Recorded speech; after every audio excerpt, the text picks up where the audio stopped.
একদমই না। কোয়ার্টিস্ট্রি মনে হয় সিরিয়াস সিনের মধ্যেও এমন কোন একটা কথা বলবে যে ক্যারেক্টার থেকে দেখা যাচ্ছে আমরা মানে খুব মজার একটা ব্যাপার, ওটা নিয়ে একটা কথা।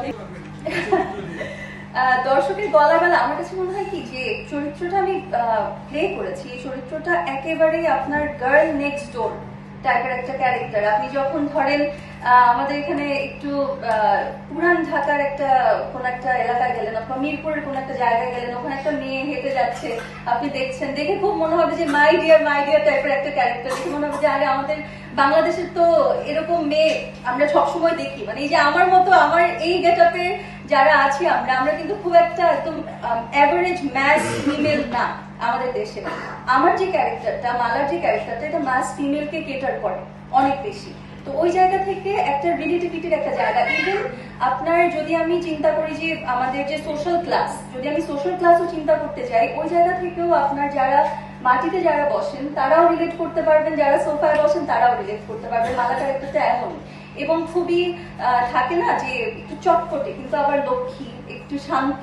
তো আমি ব্যক্তিগতভাবে যেমন মালা ক্যারেক্টারটা তার ঠিকই কিছুটা উল্টো একটা ক্যারেক্টার। আমি ব্যক্তিগতভাবে খুবই মার কাটকাট টাইপের একজন মানুষ, কিন্তু মালা হচ্ছে গিয়ে খুবই দেখতে গেলে আদর প্রিয়, খুবই দুষ্ট, একটু নটফটে টাইপের একটা মেয়ে।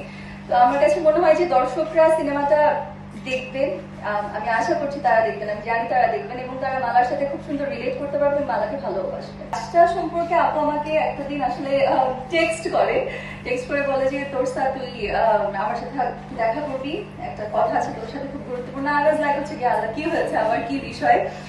তো পরে গেলাম, যাওয়ার পরে হচ্ছে আপু আমাকে বললো যে আসলে এরকম একটা ব্যাপার, এরকম একটা আমি ইনিশিয়েটিভ নিয়েছি, আমি একটা সিনেমা করবো, it's a dream project, of course it's a passion project, dream project, এবং আমি চাই যে এখানে তুই আমার সাথে থাক এই কাজটাতে। আমি বললাম যে আপু বলো আমাকে যে আসলে ক্যারেক্টারটা কি বা বিষয়টা কি।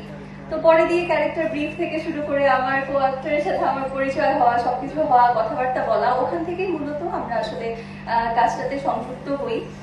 এখানের মধ্যে খুব বেশি যে কথা বলা হয়েছে বা খুব বেশি আমরা খুব ব্যাক এন্ড ফোর্থ গিয়েছি বা এরকম কোনো ব্যাপারটা সেটা না। মম আপু এমনিতে আমার খুব পছন্দের, খুব আদরের, এবং আপুর সাথে আমার একটা গুড রিলেশন আছে, একটা গুড বন্ডিং আছে, but we have never worked together, এটা কখনোই হয়নি। বেশ কিছু সময় ধরে আপু লাইক হচ্ছে গিয়ে যে আমি তোর সাথে বা তোকে নিয়ে এরকম একটা কাজ আমি করতে চাই, বা আমিও বলি যে আপু তোমার সাথে কাজ করতে চাই। কাটপিসের থ্রুতে we got that opportunity, we got that chance. এবং ক্যারেক্টারটা নিয়ে যদি বলতে হয়, একটা খুব মজার ব্যাপার বলি আমি, এই সেটে কাজ করতে গিয়ে এখানে না সবাই acted like a proper team, একদম কো অ্যাক্টর থেকে শুরু করে from the DOP to the production. এখানে প্রোডাকশনেরও, আমাদের প্রোডাকশনে যারা আছে এখানে, I would like to mention then, যে দেখা যায় হচ্ছে